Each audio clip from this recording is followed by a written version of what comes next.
I remember when we were strong.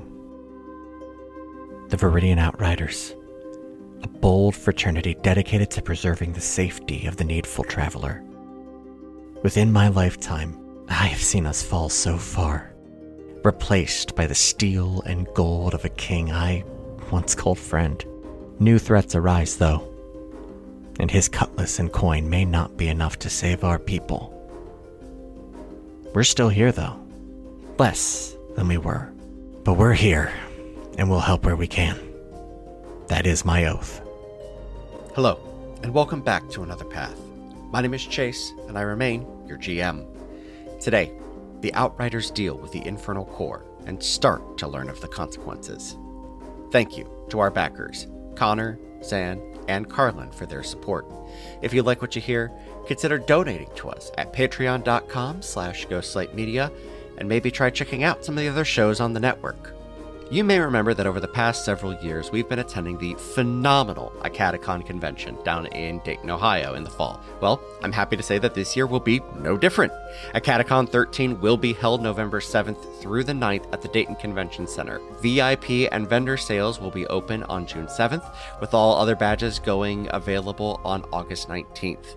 More details will become available at acadicon.com in the coming months. We're obviously still very far out, but our crew is in conversations about who's going to be able to go and who's going to be doing what, and it sounds like we are going to have a very sizable presence this year. It's very likely that we'll be hosting games and events over the course of the weekend, so we'd love to see you there.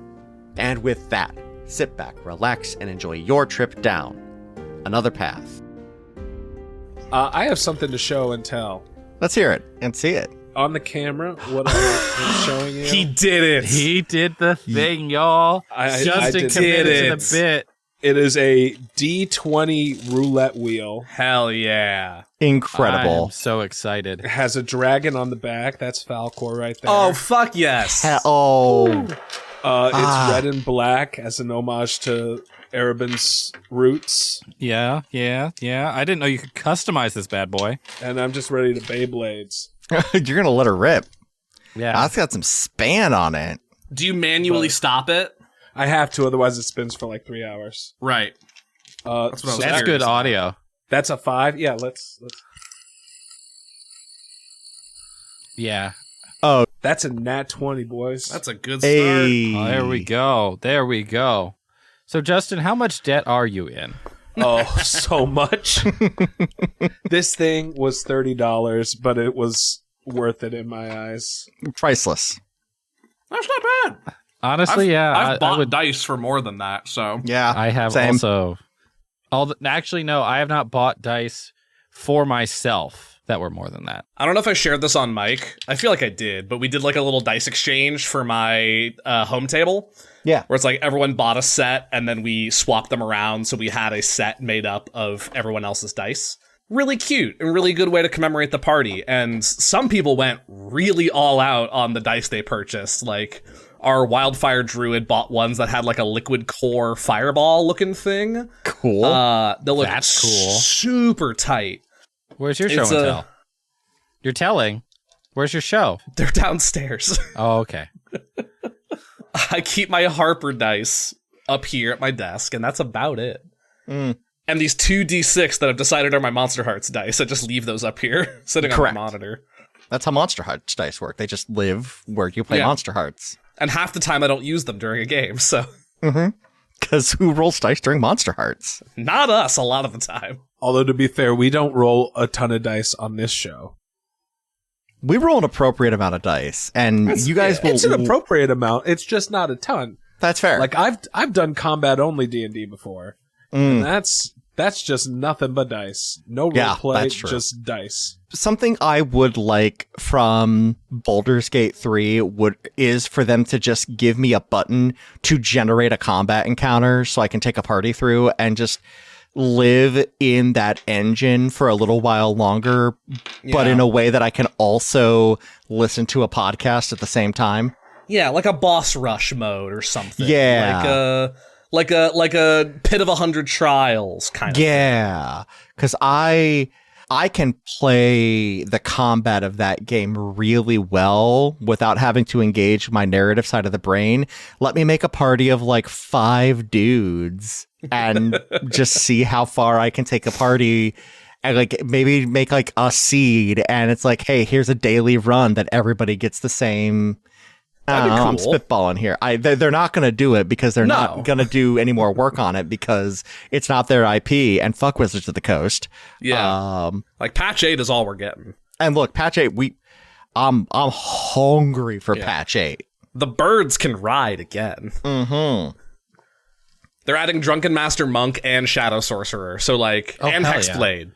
Oh, hell So- yeah. So Erebin will be able to ride. I've had that game for like a year and a half, and I have played it maybe like 2 hours. Dang. Oh, yeah. I'm honestly jealous of you because you have so much of a very good game ahead of you.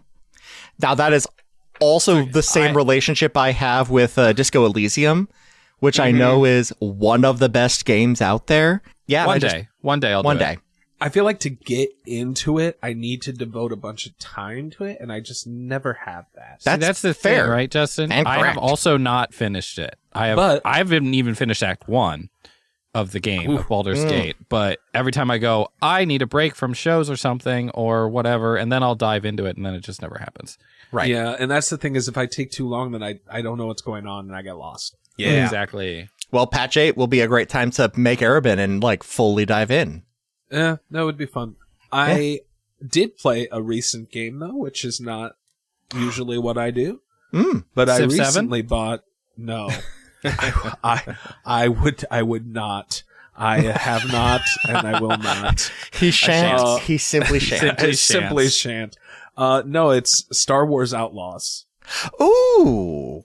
How are you heard liking that? Some good things about that, actually. I do like it. It is a lot of fun. It is very clear that you are not a Jedi in this game because you cannot just plow through enemies. You kind of have to stealth to get through a lot of it. But yeah, I want to be Jabba's right-hand man, so I gotta get in real good with the Hutt cartel. Right now I have max reputation with the Pikes, and I have good reputation with the Hutt cartel. So All right. So you have something to aspire to in your criminal ways. yeah, That's good. although the Crimson Dawn faction hates me. Well, fuck them. Crimson Dawn is like, we do not like you, guy. Well, they had it coming. I'm just keeping it to the point where they're not sending a kill squad after me. I do have an update on Pokemon Diamond from JJ. Yes. Oh, yes. He beat the Elite Four Woo! on his first attempt. Hell yeah. Boy. And he was very excited because he was done. Oh, my boy. Buddy. First time, huh? Champ. Literally his first time. First time, huh? Fresh 7-year-old. That Elite Four is always an Elite Five. Yep. And he went, oh, I have to fight her? Okay. And it's Cynthia. Yep. And he got about halfway through his first time, and then about halfway through his second time, and then the third time, and then I finally said, okay, bud, let's retool your team here. Let's game get plan. the right items. Let's get the right moves. Let's figure this out a little bit. Yep. And his team cannot really be optimized quite the way it probably should be, so we're trying things and making them work, basically. Yeah. I mean, his star is this level 73 Empoleon. Hell yeah. Yeah. Correct. Does it have an ice move on it to handle Garchomp? It does, but he somehow missed Blizzard. So he's so he only has like a 60 power ice move. This is what he's learned, this is what he has or hasn't done, and we're trying to figure it out. Gotta find that Ice Beam TM. Yeah, there's a Blizzard TM that he missed somewhere. But he put his team together and we figured it all out, and he went and he did it, and then he didn't realize there was a Garchomp at the end because he hadn't made it that far. Yep. And then he thought he won, Oh, no. but Cynthia has full restores. Cynthia has crushed the souls of many Pokemon players. That's a piano sting that has cursed a generation. And it is exactly one generation younger than me. This was hours on Saturday of him and I going, okay, let's figure this out. But then me also going like, okay, bud, you got to figure this out yourself a little bit. Like, I'm not just going to give you the answers. Also, the answers are you don't have some of the right things. So we're going to piece this together. And I think we are now 0 for 6. Oofa doof. So we have decided to go back and find Blizzard. Under 15 attempts, I would consider great. And we're gonna go find Blizzard. We're gonna go train a bit more, and we're gonna give it another shot. But he's got his Empoleon. He's got Dialga, Gyarados. Let me see if I remember the whole team. Lucario, squad. Lucario, he has Lucario's decided good. Lucario is his favorite Pokemon. A good choice. Fine choice. He found the egg, and he hatched it, and he evolved it, and he did everything. It was a whole thing. Then he needs to play 6th gen next and get that Mega Lucario. I mean, he's watching some of the anime too. So, and then he's got what's the birds? Staraptor. Yeah. He's got like a level 68 Staraptor. Fuck yeah. Mohawk that- bird. Yeah, and he's got one more. Oh, and he's got a Raichu because he wanted a Pikachu. So he's got a Nice. Raichu. That's a solid team. Yeah. A solid team. Raichu turns out can learn grass moves. So there's some Pokemon out there that can learn moves that they have absolutely no right to. Yeah, Raichu So he's- can learn some grass moves, but why? because Coverage. Coverage. because coverage. That's not stab. Because no, most of this isn't stab, but we did figure out that Raichu could learn Grassy Knot, Yep. Yeah, grass knot. which is great against some of those big old heavy Cynthia's got. Yeah. But it's from a Raichu, so it's Yeah. not stab. No, Yeah, it's but not you stab. can't cover everything with stab. Sometimes you need a non-stab. Yes, you can. It takes a lot more planning, and he's 7. He's 7, Justin. I 6 for most of Kanto at that age. Oh, but it's been fun to watch him do it. That's And- awesome. That's awesome. And it's been fun to be like, hey, bud, this is probably one of the harder ones. Like, Yeah. he's like, As- can I do sword next? I'm like, yes, you can absolutely do sword next. Um, I'll pick up Shield and we can trade. Perfect. Kai has had his first run-in with Pokemon in the wild. We were at Thank you. we were at Cracker Barrel a couple weeks ago, and I'm not sure if you've ever taken a child in a Cracker Barrel, but it's nearly impossible because there's a I've whole been a bunch child of in a Cracker Barrel. Yeah, I was going to say, I once Yeah. was the impossible child. In Exactly. If our gentle listeners at home have not been a child in a Cracker Barrel, you need to check it out sometime because there is a whole fucking little general store before you get into the actual restaurant. And my son was far more enamored with the toys than he was sitting while mom and dad had breakfast before we took a very long car ride. And so while Cassie waited in the dining room for our breakfast to arrive, I took him into the little general store, and they had a bunch of little stuffed animals, including the most random assortment of Pokemon, which Are we the playing first Guess one That Pokemon? you may. Eevee seems too on brand. Charmander. I'm going to go with Poliwhirl. Okay, we got Charmander, we got Poliwhirl, Griffin.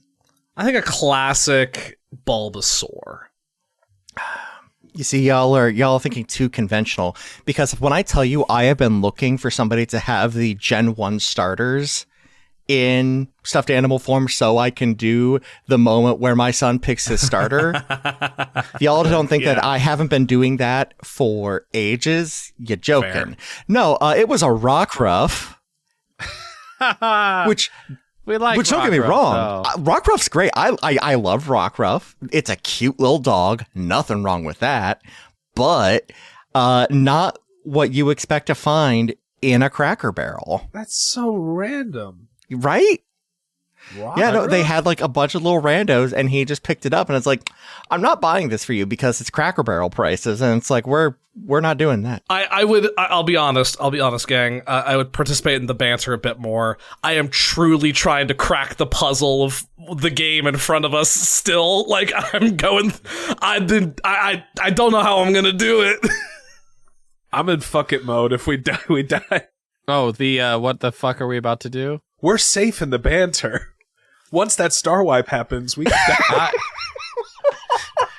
I've got a plan that no one will like. I think I need a beer. Get a beer. Can I ask one question? Yeah. Hey, Chase? Yeah.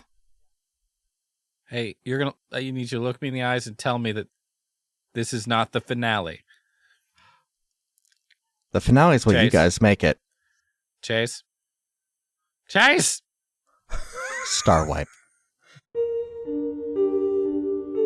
The three of you stand at the top of the hill, looking down onto Iterphenus. As the strange gray dirt swirls and coalesces around your boots, you feel that familiar pit in your stomach grow, though you don't know if it is from the lack of magic in the area or from the growing force at your back.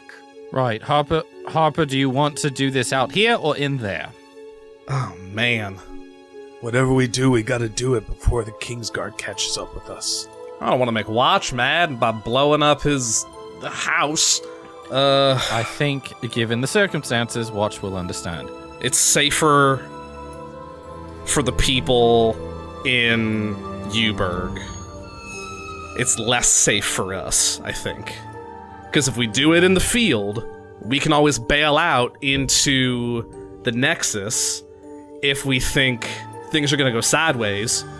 But if this thing goes real south, Uberg's toast. And who's to say the explosion won't enter the Nexus as well? Right? I mean, I don't really know. Or escape from the Nexus. Is there any way we can close the portal after going in? I have no idea. I think we do this on the other side, because if we do it here and things don't go well, and we dive in and something happens and we can't get back out, or we get stuck, or we can't affect something over here, then he wins. And maybe all the king's horses and all the king's men will be a little more hesitant to go inside the Nexus. Yes. All right. They won't have a line of sight. They have to go in blind. Works for me, and maybe I can find some. Maybe there's something in there from that old camp that I can find to drop on the damn thing. Okay, you've convinced me. Let's do it. All right, so we go down to the ruins of the camp and trek through, and does anything look different from when last we were here, however long ago that was? Not long. A couple months. Perception check. That's going to be a mighty 12. All looks about the same. Typical wear and tear of buildings being left out, although you can't really see much of the camp itself from your position. The gate to the Nexus is the gate of the camp, at least as you left it. As you approach and you cross the threshold, you are once again in this weird, dead part of, well, whatever it is on the other side. The Nexus is above, and you see beyond even the Nexus that weird, faint crisscrossing of lines within this strange and vacant heavens. Beyond that purple crack that runs through the sky. And you stand upon an expanse of that sand, this dead earth beneath your feet. Airben's going to close his eyes and try to see if can hear him. Are you there? Roll me 2d10. I got a 3 and a 6. Okay. You speak out for Watch. Well, I don't know if you can hear us, but we're here. Just like I said we would be. Okay. Are we in the same spot where, like, we entered through last time? Is it like a fixed location that we enter into? Mm-hmm. Okay. So that weird fizzy lifting pad is still nearby? Correct. Does that particular fizzy lifting pad go straight up, or it goes on an arc, right? It's an parabola. It's a parabola. Okay. Yeah. Parabolic arc. Mm-hmm. We probably want to head a little bit further in, yeah, in case those Agreed. fools are on our 6. Could we head? Well, then do we have a quick escape out? I'd rather have a more secure work site than a quick escape at this point. Well, the deeper in we go, the only way out is through. We made it pretty far last time, and we've got some friends on this side. I'd rather have it not blow through the Nexus. I don't want it to blow back through the gate. And if I'm being honest, guys, destroying this thing is top priority in my mind. Like, I've sank so much into this, it can't not work. And I need to chase off as many variables as I can.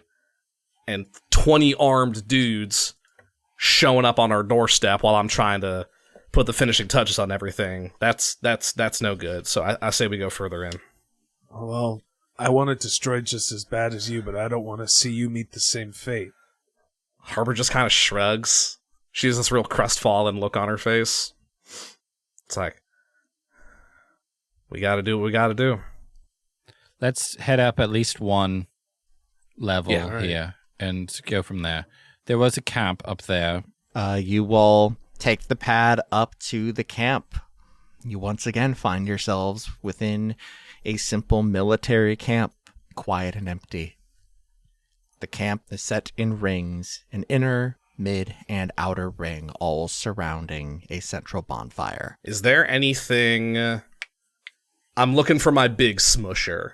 Is there anything heavy around, like a cart or a chest or an anvil, something like that I could use? Yeah, roll me investigation at advantage. You have a really good selection here. That's an 18. You, after maybe 10 minutes of looking, you are able to find what was clearly at one point essentially an ad hoc blacksmith's tent. The canvas is covered in a fine wax that seems to have like a fire resistant quality to it. And you go in and you find 3 anvils. Ooh. How do we feel about this place as where to set up? We can clear out some of these tents, make a nice little work zone. Yeah, I think little drop zone. Yeah, that looks good. We should do that. GM, I want to back up for 1 second because I want to say I did something. I put an alarm spell down on this side of the gate. Okay. Oh, nice. Good call. And it's audible. Yeah. Smart. Right, so we'll be able to hear if anyone's coming. Love that. Okay. All right, Harper. You got a plan? Let me start drawing things out and I can explain it as I go. Okay. I take my all-purpose screwdriver and I start drawing. What's the floor? Is it stone? Is it dirt? Like, what's underneath my feet? It is stone covered in a fine layer of that dead sand. Okay. So I start drawing in the sand some like concentric circles. I draw out the initial 30-foot radius of the spinner, and I do the math to find the center of the circle, and I draw a little circle, a marker for the spinner, dead center. Perfect. How far did we get the Half. spinner range? Half? Cool. Then I will do another circle with a 15-foot radius from the center point to indicate that's where this is going down to. I will put a box at like a 20-foot mark away from the center. A little box. That's where the activator's going to go. Actually, I'm going to take it back even further than that. I'm going to do 20. I'm going to do 25 because I have the nozzle on it now. So I'll give myself a little bit of wiggle room in case things go a little sideways. It's like, okay, so spinner will go here. I'll draw a little spot in line with the activator. So it'll go activator, core, right next to the spinner. The core will be off to the side of the spinner. So I'm not toasting the spinner in the line. We'll rip the spinner. We'll have to hot potato the core out of the box and into the mark, into the radius of the spinner. So you're saying don't pull the core out until the spinner's going? I think so. That way we can put Ignis right next to the radius, and I can walk it in. We can just walk the core in while it's inert and put it in position.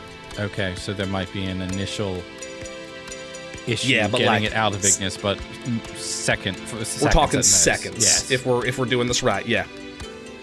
We place the core in its mark, in line with the activator. I got a couple ideas, but I got to rig up something above the core to be the smusher. And then we rip the spinner. Cecil, you do your magic on the spinner. Sure. We fire off the activator to superheat the core, weaken it. And then I pull the lever on the smusher, and we hope for the best. And the explosive shoots out in a line. It's not a circle, It's a line. right? Yeah, it's a line. So we can be on either side of it and we're fine. Yes. Or drop something from above. That's my plan. I found a couple anvils back there as a... If we have some time, I can try to rig up a pulley or a crane or something to suspend them over top the core. I'm not sure time is a luxury we have. We might just have to go. Arabin, between you and Harper, can you just pick up the anvils and throw them? Like... I don't know if it's something I can pick up. I can, and I gesture to my armor of magical strength. Yes, you can do that as long as you're not within the spinner's radius. Right, which if I do it from above... I can get you up there. That's what I was hoping for. Chase, question for you. Mm-hmm. Based on my research into the activator, is it just like, do I know how long that output of Dragonfire lasts? Like, is it just like a round, quote unquote? It is 1 round. Cool. Okay. So then, yeah, it doesn't fucking matter. If everything happened in the same round, essentially, that's the goal. We've had worse ideas. I like it. Let's do it. And let's do it quick. Airman, I think I need to have you on the activator, because I'm going to be in the air. Okay. This is my plan. I'm open to notes. No, it's a good plan, Harper. Airman, do you feel okay handling that thing? Yeah, Okay. I can do that. And then for the activator, it's this plunger on top. You just twist and push. And then you might need to hold her steady, but make sure that thing is bathed in fire for as long... It's a short burst, but just make sure that beam stays on the core for as long as you can, all right? Yeah. And you can make me fly? You can get me up there? Yeah, let's do that now. Okay. All right, let's start getting things into place. I'm going to go ahead and put the spinner in the center. Okay. And I'm going to go ahead and rip the spinner to get that going. Okay. Spinners. Let's do this. Spinner spinning. I walk up to Harper, hand on her shoulder. Volare. Okay. And I, with help from Ignis or whoever, I've dragged those anvils over here. All right. All 3 of them. We put Ignis right at the side of the spinner. Okay. Airman, you ready? As ready as I'll ever be. I think you stand in the field and reach in and just pull it toward yourself, right? Yeah. All right. Ignis, I'm going to open you up. Hold steady for me, buddy, okay? And I open the hatchback. I lean in from the side, and I open the box. Arabin stands at the edge of the field, reaches his hand out, says, Manus. And the white spectral hand comes out, and as it gets closer to the core, it starts to turn black. Oh. You feel that power through your mage hand. Familiar. Wanting. It makes contact. I need everybody to make me a wisdom saving throw. Shit. As the demon core is once again exposed. Natural 1, but I reroll once. Reroll once. Much better. 17. 16 for me. Okay. Cecil. 4. Cecil. That's okay. You are dazed for a moment as this power, this warm. You weren't really expecting it to be this warm. The second time it washes over you. Not bad warm, not hell warm. Powerful warm. The warmth of a castle fire that you know all too well. Arabin, as your blackened mage hand crosses the anti-magic field, it vanishes. However, as the core rolls into position with remaining momentum, you see that those liquid-like flames that ever pour from the Infernal Core seem to be quenched. We're gonna make sure you never hurt anyone again. All right. Get in position, Airman. Cecil, you ready? I was born ready. Let's do it. Cecil, as soon as it crosses that threshold, that feeling almost entirely vanishes. I can still feel it. Arabin, let's go. Arabin enters the anti-magic field to move the core. You feel gross, as you usually do, but you're able to move just fine. Go ahead and make me another wisdom saving throw.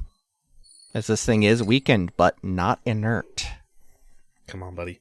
That was a 13. I'm in a flash of genius and make it an 18. Very good. Airman, come on. We don't got all day. Come on, buddy. You got this. Stay strong for me. You got this. Come on. You're fine, Arabin. You are able to, with Harper's encouragement, you are able to get this thing exactly where she needs it. There. All right, get to the activator. Cecil, you're up. I am going to, as they're preparing, I'm going to scratch a sigil with my fingernail on the front of my armor. I'm going to cast Enlarge on myself so that I'm stronger and I can potentially lift all of the anvils. Because I have advantage on strength checks. Yeah. And my size is doubled. Mm-hmm. Which means I'm just the size of a normal human. Like Harper Talk Tower. Though it does double me in all dimensions, and Harper's, I think, a little bit on the short and stout side. Mm-hmm. So I'm like a square of a human. Like No, it's that dwarf energy coming through. 100%. So then I'm going to try to lift as many of the anvils that I can and get in position. All right, make me a strength check. Okay. This is so stupid. We have done stupider. And can I say, Chase, that I like stacked the anvils and like lashed them together so it's like one. Yes. I am picking them up. I'm flying directly over the core, about as high up as I can feel like I can accurately aim it, and I'm gonna let go.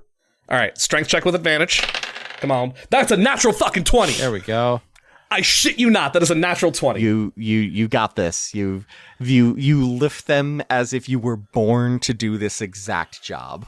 I'm gonna say, like, I burn a charge of my magic armor anyway, because I think we're pushing the limits of what a human can lift. Absolutely. So I'm gonna burn a charge. No, I was anticipating the charge burn as a part of this. Cool. Then if I can find where to mark that off, I will. But yeah, you guys see Harper pick up underneath the bottom anvil, underneath the horn and the back of the anvil, and just begin to fly as she picks up all three of them and gets enough height and then gets over, and I start eyeballing where the drop point is. Atta girl, Harper, atta girl. All right, Cecil, you're up. All right. Get ready, Arabin. Let's go. Cecil takes up their position and throws the clock beneath them and sends it spiraling in the opposite centrifugal force as the spinner. Nice. And I would like to lie to the spinner. All right. I would like to deceive the spinner. All right. You may spend a charge for 1 round of Spinner Lion. And there ain't no lion like Spinner Lion, am I right? Mm-hmm. Is there I need to roll, or am I just spending a charge? Spend the charge. You are able to just do this. To this one specific item. Okay. It wobbles like the Inception top. You got it? So you can see the field reduces. As soon as it hits, and I go, ready? And now! Arabin. Arabin tightens his grip on it. Mori, bitch. Twist and push. Arabin unleashes the fire of an ancient red dragon. Down the line. No wider than a mug of ale. Arabin Cronin, roll me 24d6. Because we do roll dice on this show. I have a dice roller pulled up already if you would like me to just go ahead and do this. Or J-Dog, if you want, it's all yours. No. I want Dustin to roll a single d6 24 times. Hit that roller. Okay. 83. The Infernal Core is hit with this massive line of fire. Last week, I mentioned online, I believe I mentioned to you over the call as well, that I had to do a very, very specific Google search. It was in 2 parts. At what temperature does pumice stone melt? Yaha. And how hot is dragonfire? Yaha. Okay, well, Dragonfire is... Look, subjective, which is what I came up with. There are some ranges, though, that I found, which is pertinent to this. Okay. One of those answers is like hard grounded in reality. Not as hard grounded as you think, because the answer to the pumice stone question is somewhere between 900 and 1500 degrees. Most people say about 1,000 degrees to melt pumice stone. Dragonfire clocks in anywhere from 400 to 3,000. Oh. With most estimates being at about 1,000. After a moment of resistance, the Infernal Core quavers, and the line bursts through. There is an unbroken line of dragonfire cutting across the camp. I drop. Harper drops the anvils. I'm about high up as I think I can accurately land this. Roll me a simple dex check. You have to be 15 feet up. Well, 16 feet. Yeah. Yeah. Minimally, yeah. I would wager I'm like close to 30. That's exactly what I was thinking as well. Okay. Dexterity? Dexterity. Unless you've got Decent something else for anvil dropping. No, I could maybe argue at you for intelligence for lining up the angles, but I'll take Dex. You turn the all-purpose tool into an anvil dropper. I turn it into a fucking telescope so I can scope this shit. Okay. Natural 1. But we reroll those. I reroll once. And it's never been more important than now. Fucking hell. Please. That is a 13 plus 2 for 15. Flash of Genius for a dirty 20. There's a moment where it feels like the anvils are hanging in the air, and time itself stops. They fall. Slowly, it seems. And then they hit the Infernal Core. And for a moment, truly does stop. As something that is elemental to the creation of this world cracks and breaks. As quickly as it starts, the dragonfire stops. Arabin, make me a strength saving throw, please. The spinner. Spinner. He's using the roulette. It's a 16 plus 1, 17.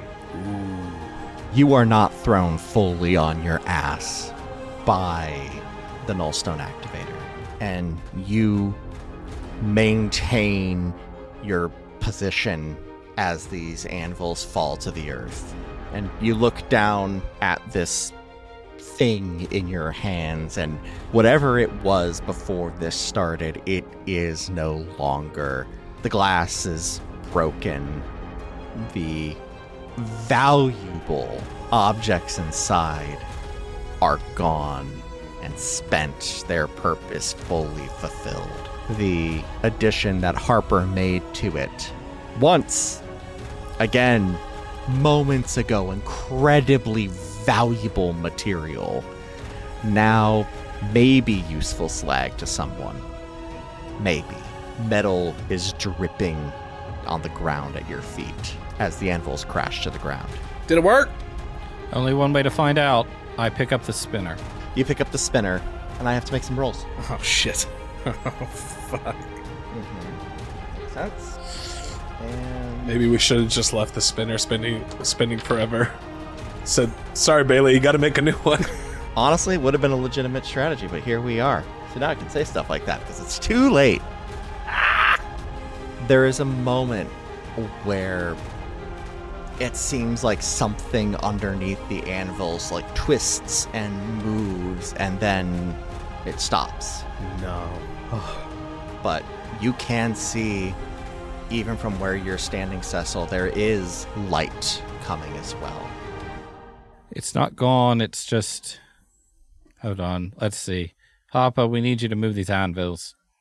Yep, I fly back to the ground, and just before the enlarge wears off, call Ignis over, and we'll heft them to the side. Embedded in the ground are 9 irregular pieces of the Infernal Core. Broken. And certainly not a core anymore, but fragments of power. Lessened, but still very potent. But we can immediately tell it's not radiating off the same... You are no longer required to make wisdom saving throws, at least in their current state, without intention behind it. But you are all magically inclined, and there is no check required to know for a fact. These are the components that go into objects that will eventually get names. Yeah. Assuming, of course, you give them to people. And we need to separate them. Yeah. Gotta keep them separated. Yeah. Different ends of the world. I have an idea.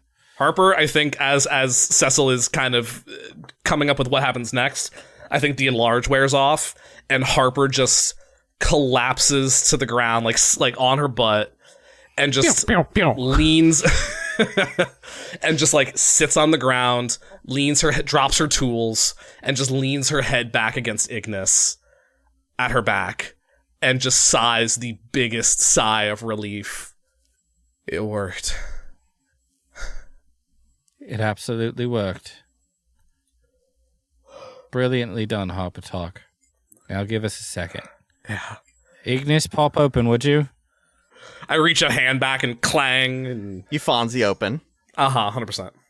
Hey. Arabin, if you would, help me. We need to put 7 of these back in Ignis. Okay. 6. We'll put 6 of them back in Ignis. Do we touch these, or we... I think it's okay. Arabin tries to, poke one. As you touch it, the flames that were dripping off of it, which now are barely embers within, do seem to pour off with a little bit more vigor when you handle them. But as soon as you let them go, they are less potent. We'll be able to use these to do all sorts of things. Hold on. 1, 2, 3, 4, 5. Hold on. And you could see the literal gears in Cecil's head turning. Right, we're going to do it this way then. 5 into Ignis. I'm going to hold on to the smaller one for writing. Right this second. So Cecil takes the smallest shard and pockets it. Okay. And then we take... Are they all various sizes or close to the same? Or They're all sundry sizes, and we will work out the specifics of that going forward. Oh, man. Okay. All right, so Cecil puts one in their pocket for later. Between Arabin and Cecil, we put 5 into Ignis, back into the container, back There's in the 6. box. Yep. And there are 3 more. We leave on the ground. Okay. We divide these things up so they can't be reassembled, and they need to go as far away as possible, right? I think so. Makes the most sense. I mean... Yeah. We have 3 very powerful beings that can take these 3 things to separate places immediately.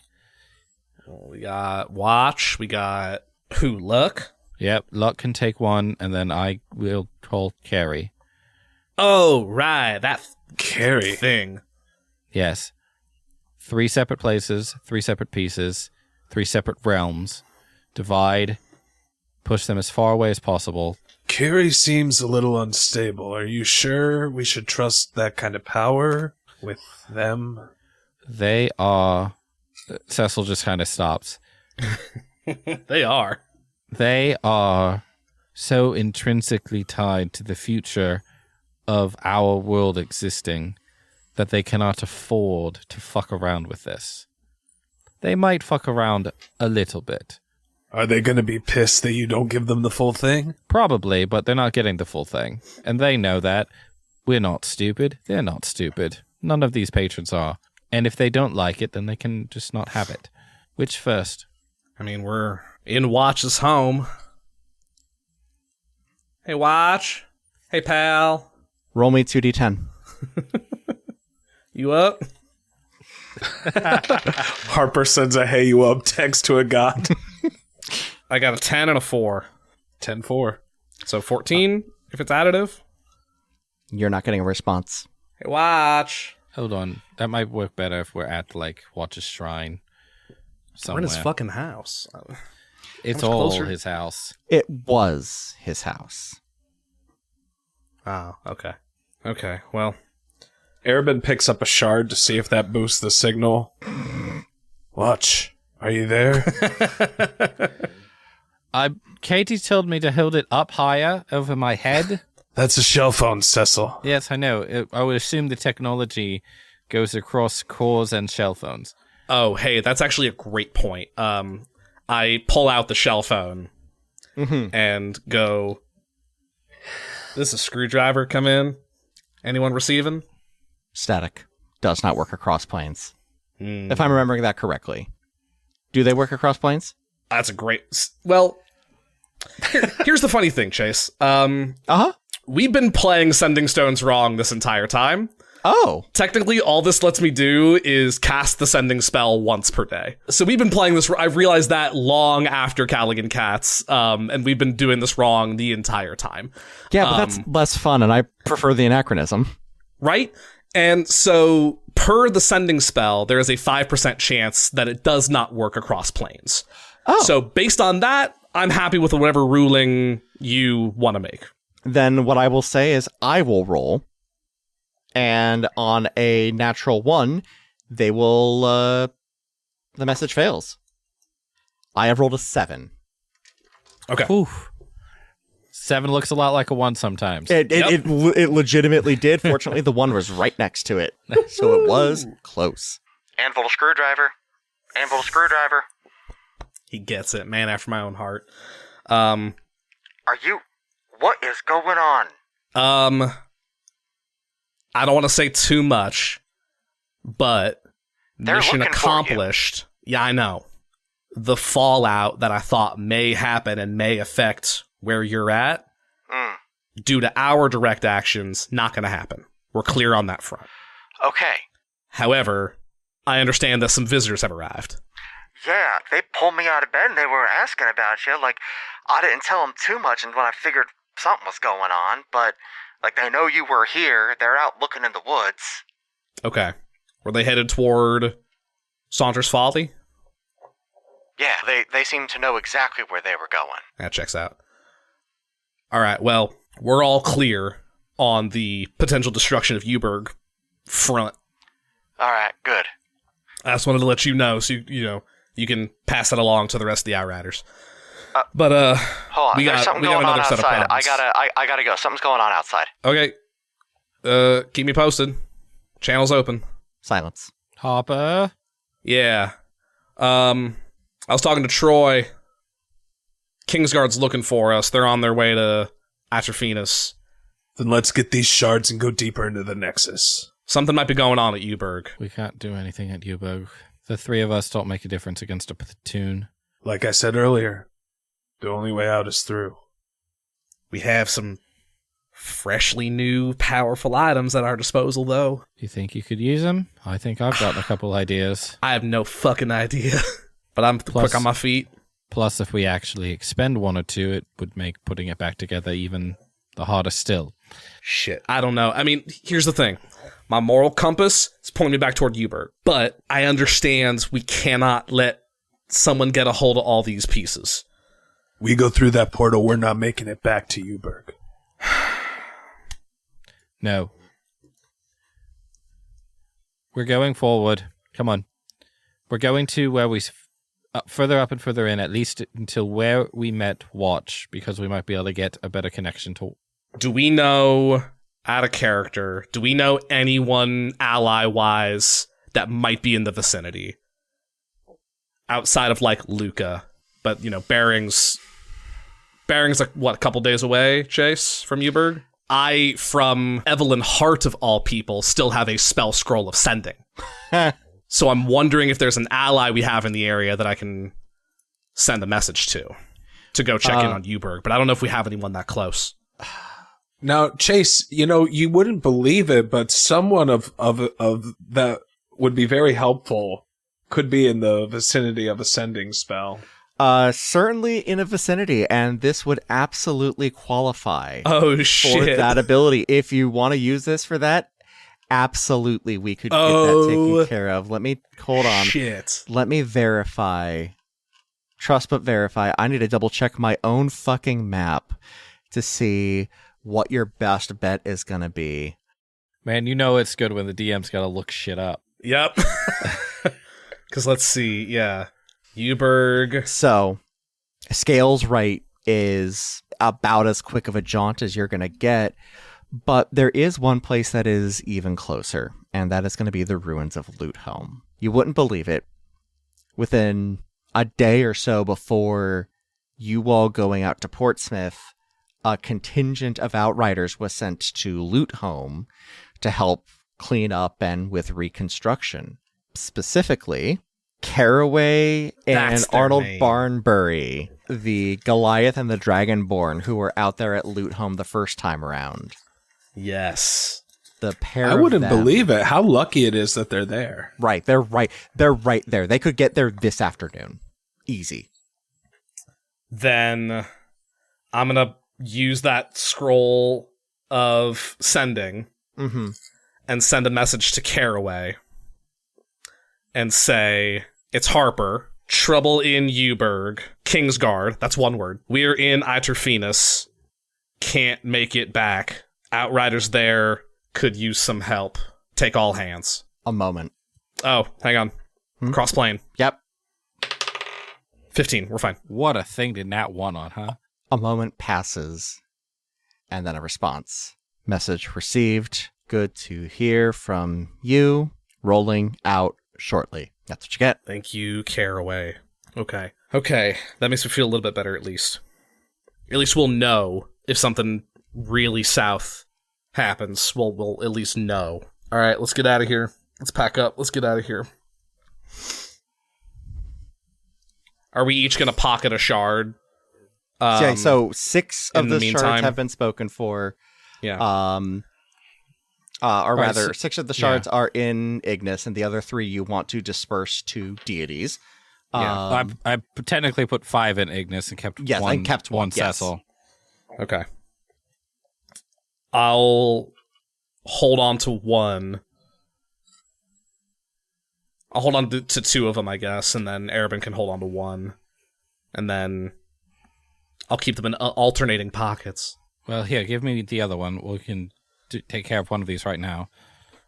Yeah, sure. Here, take Go me the for it. second one. Yeah. I held on to it, and then I go, okay,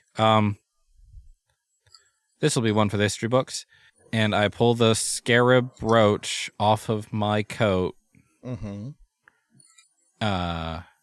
hold it out in front of me, and tap it a couple of times and say, Carrie, I have something I think you want, and I throw the scarab up in the air. The scarab flies above. You've never seen this brooch move, and yet you instinctively knew that this thing would just come to life.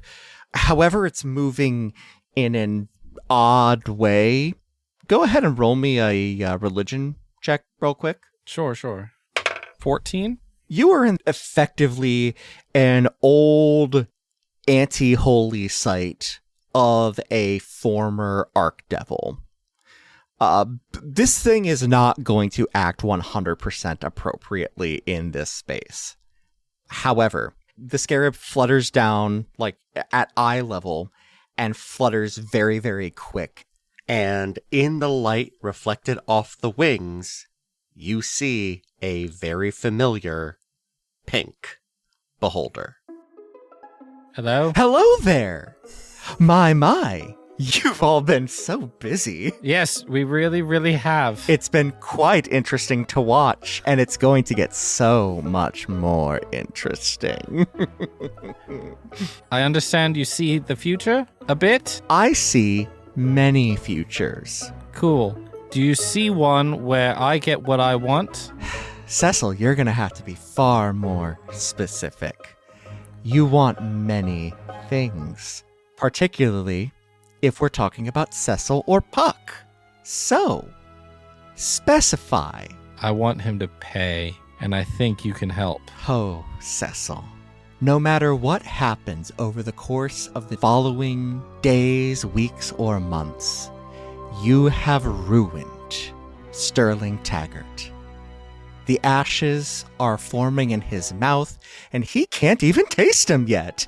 Things are so fucked for him in a way that you cannot possibly understand. Congratulations. Genuinely, if your goal was to cause as much mayhem and destruction for him and his kingdom, you have wrought it. One single solitary tear rolls down Cecil's face. That's the nicest thing I think anyone's ever said. Wait till you see what I mean. But I have a feeling you have another question for me. You saw we broke the core. Yes, quite a good show. Good thinking with that top there. Yeah, I don't know that I can do that again, Carrie. I would really like to spread these pieces apart. I would love to take one of those, but as you can see, I am not immediately able to reach you. When you return to Bering, I will have an associate swing by with an exchange. Okay. I'll make that deal. Excellent. Did you figure out how I got to be this way yet? That's a pretty big piece of information, and I don't think it's quite worth a single piece of a core. Worth a shot. You understand. Oh, of course. Don't know until you ask. Sure don't. Now, my connection is getting worse, so any other questions? I hold it up, kind of look over at Harper and Arabin real quick. Anything immediate? Do you have Watch's number? Watch doesn't want that thing. He got rid of it for a reason. I thought he might like the souvenir. He not insult. Okay. Fair enough. The All right. scarab clatters into the sand. Pick it up and repin it. Maybe he Well- knows someone who does. Maybe one of the other virtues want it. Part of me wants to chuck a piece of this out into the abyss here and just leave it. Honestly, not a horrible option. I'm game. There's 9 of them. Yeah. It wouldn't be that bad of an idea.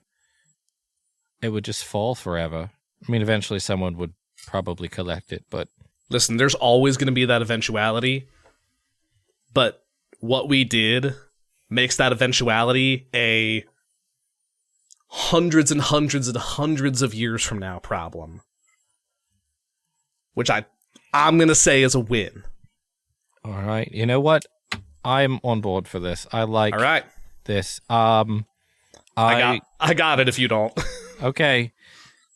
Would you care to do the honors, Harper? I take one of the You will pieces. need to- So from where you are standing, you are not over the abyss as you remember seeing it. You have to, essentially there is a point where you ascend into the sky where when you get into the Nexus proper, at that point that is the abyss and you really cannot return back down the way that you came.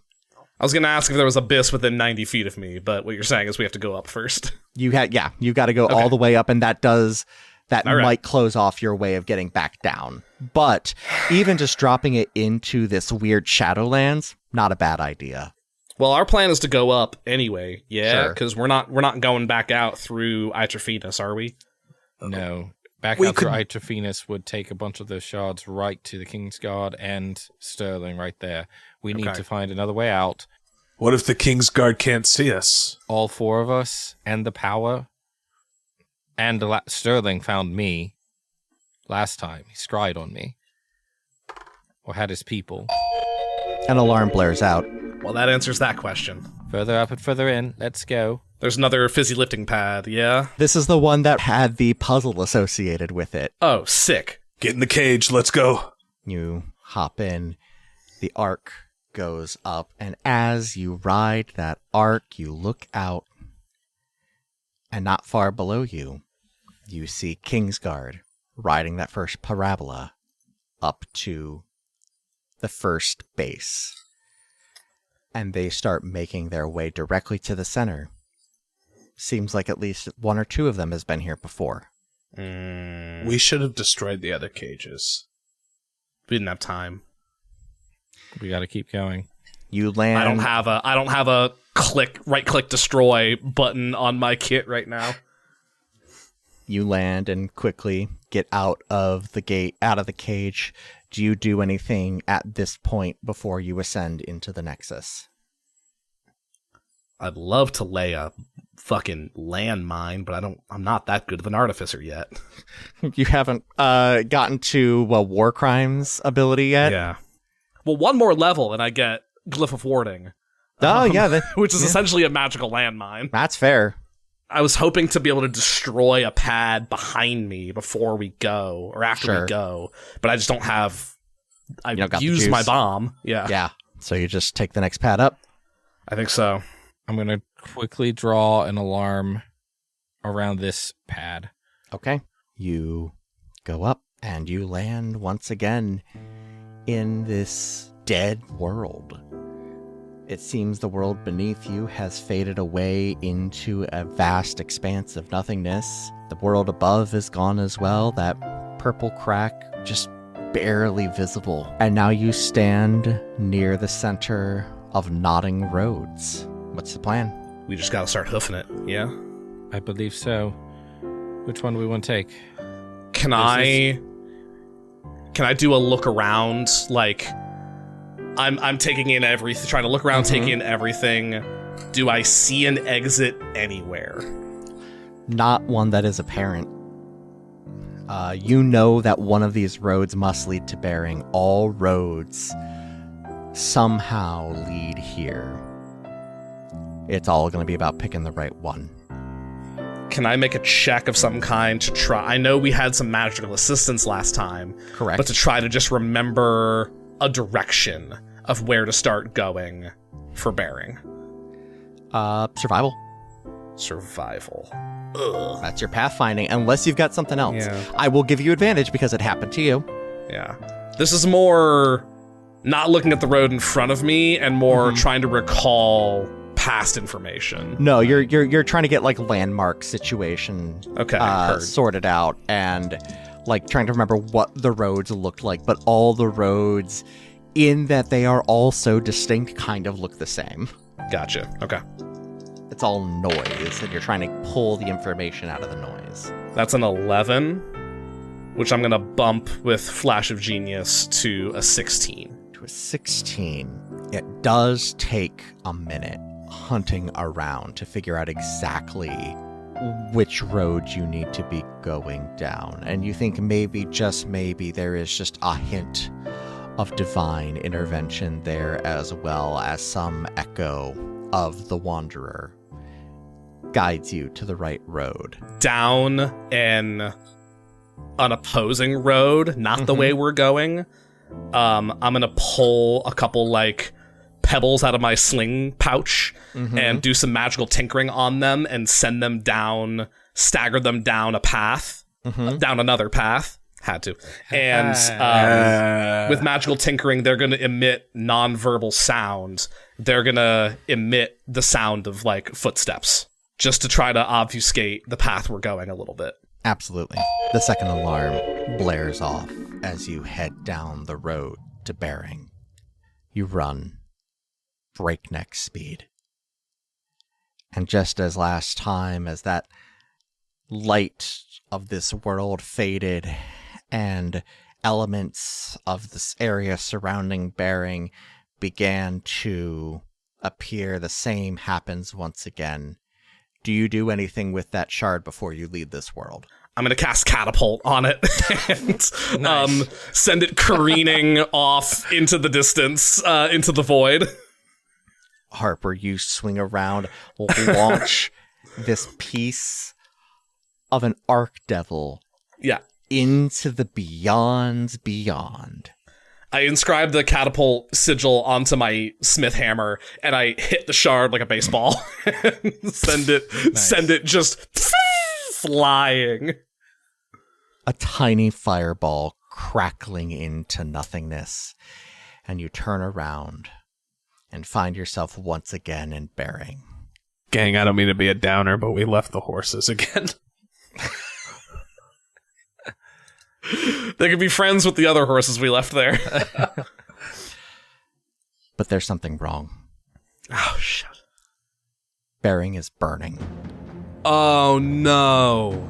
With just a moment, you realize Bering has been overrun with undersigned. Fuck. They are fighting the Kingsguard. The undersigned are now no longer under any control. Oh, shit. Oh, no. Oh, no. Oh, no. Thank you for joining us here on Another Path. You can find our website and merch store at anotherpathpodcast.com and our network at ghostlightmedia.net. You can support our efforts by donating at patreon.com/ghostlightmedia or by giving us a rating and review over on Apple Podcasts or whatever podcatcher will let you. You can find us on Blue Sky at anotherpathpodcast.com, Ryan at ryanalbrecht.social, Griffin at griffcolt.bluesky.social, and myself at tqloudly.com. You can find Justin on TikTok at JustJustinMichael and myself at tqloudly. We'll be back in 2 weeks with a new episode, and until then, and remember, in life there are very rarely right answers. Sometimes there are just degrees of wrong ones. This has been a Ghostlight Media production.